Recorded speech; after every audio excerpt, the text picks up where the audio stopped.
Jagger and Keith Richards were known for their wild lifestyles, Watts had long been considered the band's moral compass. However, few would have guessed that he had begun to slide into dangerous habits. Around 1983, his alcohol and drug use reached alarming levels. The painful truth was that Watts didn't seek them for pleasure, but to temporarily hide the pain from his family's turmoil. "That was how I dealt with my problems. I think it was a midlife crisis." This confession came as a shock. People were used to Charlie being the quiet soul. Shirley, the wife, who had been with him since the band's early days, endured until his death. And it was only when he stood on the brink that Watts realized if he didn't change, he would lose everything: his career, his life, and his marriage. He eventually escaped the darkness. By the late 1980s, he had even quit smoking. But life had a more grueling challenge in store for him. On August 5, 2021, the rock world was shaken by an announcement: Charlie Watts would not be participating in the No Filter tour. The man who had stood behind the Rolling Stones drum kit for decades now had to step back due to medical procedure. Then, less than 3 weeks after the announcement,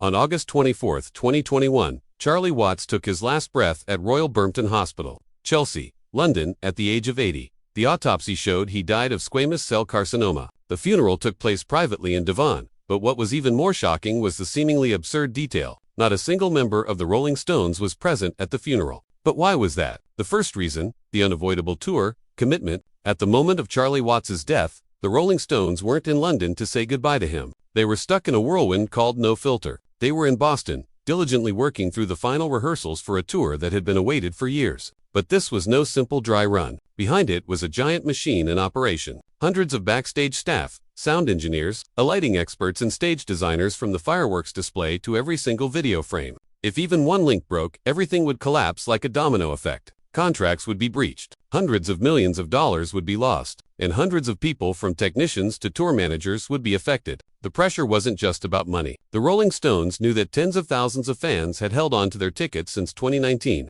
patiently enduring the pandemic to experience the music live again. Canceling the tour would mean betraying their trust. And for a band that had become a religion in the hearts of generations, they knew they had no other choice. It was amidst this suffocating pressure that people began to whisper about something even more terrifying than the huge numbers. Had the Rolling Stones long ago shackled themselves to a curse? The second reason: the Never Stop Rolling Stones curse. There is a chilling theory that haunts the fan community. The Rolling Stones have chained themselves to a curse where the music can never stop, even in the face of death. Therefore, when Charlie Watts passed away, the remaining members made a shocking decision to not attend the funeral. For many, it was an unforgivable absence. But for those who believe in the Stones' curse, this was a symbolic ritual. They turned the separation into a message: the band will keep playing regardless of loss, regardless of death. The silence at Charlie's graveside was no longer just a space, but a bizarre ritual, cold yet full of power. It was the band stepping onto the stage without him that became the final farewell. A strange piece of music, as if the Stones wanted to engrave it in history.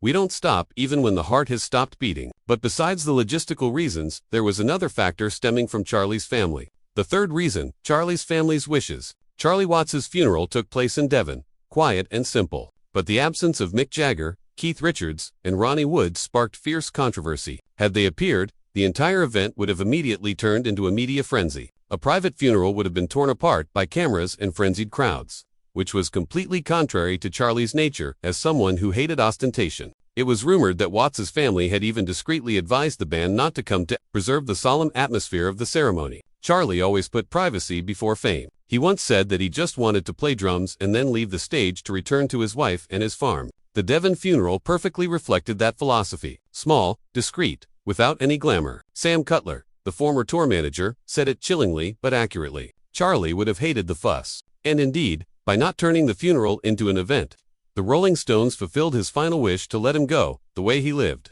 But their absence wasn't just confined to his wishes. Behind the scenes, the remaining members of the Rolling Stones were also dealing with their own health issues. The fourth reason: the band members' health secrets. When Charlie Watts passed away, the world thought the Rolling Stones were immortal legends. But behind the scenes, the remaining members were also battling illnesses. Ronnie Wood had just emerged from a life-or-death struggle. After 2 bouts with cancer, his body was exhausted, and his spirit still bore invisible scars. During his recovery, a transatlantic flight was a gamble with his life. Keith Richards, the immortal of rock and roll, was no longer a legend made of steel. After a risky heart surgery, he was forced to avoid all unnecessary stress and shocks. And in the context of the global COVID-19 pandemic, he could not risk leaving the fragile protective bubble around his health. Sources even implied that a member was too close to the brink of death, and therefore their absence from Charlie's funeral was a way for them to hide this secret from the media. However, Charlie's death not only took a friend, but also forced the Rolling Stones to face the most brutal side of their own legacy. The fifth reason, a painful way to sever ties.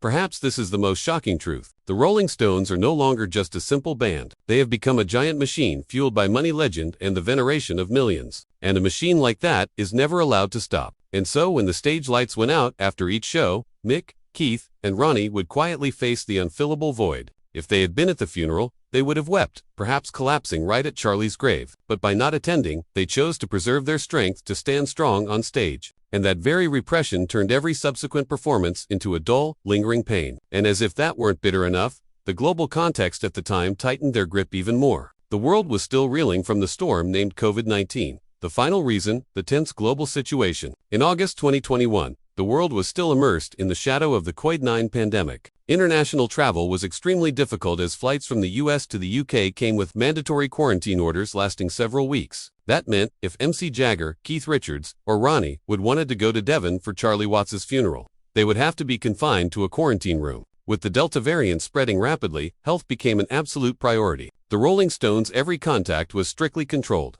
To protect the members and the hundreds of people who depended on the tour, breaking that safe zone for a sacred event like a funeral could have plunged the entire tour into chaos. Not only that, but even his closest non-band friends like longtime collaborators Bill Wyman and Brian Jones were absent from his funeral. Even death was controlled by quarantine laws and medical barriers. And this time, the Rolling Stones were forced to bow. Despite Charlie Watts' passing, the Rolling Stones found every way to keep him alive with the band. Each night on the No Filter tour, the stage fell silent. A giant screen lit up showing images of Charlie behind his drum kit. The 2-minute tribute video shared by Mick Jagger, Keith Richards, and Ronnie Wood just days after his death became a touching memento from the moment. Charlie joined the band in 1963 to his final performances. The film ended with an image of his drum kit covered with a small sign that read "Closed," a haunting and powerful symbol of mourning. Not just on screen, the band's atmosphere was also tinged with sorrow. The legendary lips and tongue logo, which was typically a fiery red, now turned black and white like a giant funeral sash draped across the Stones' legacy. In front of the crowd,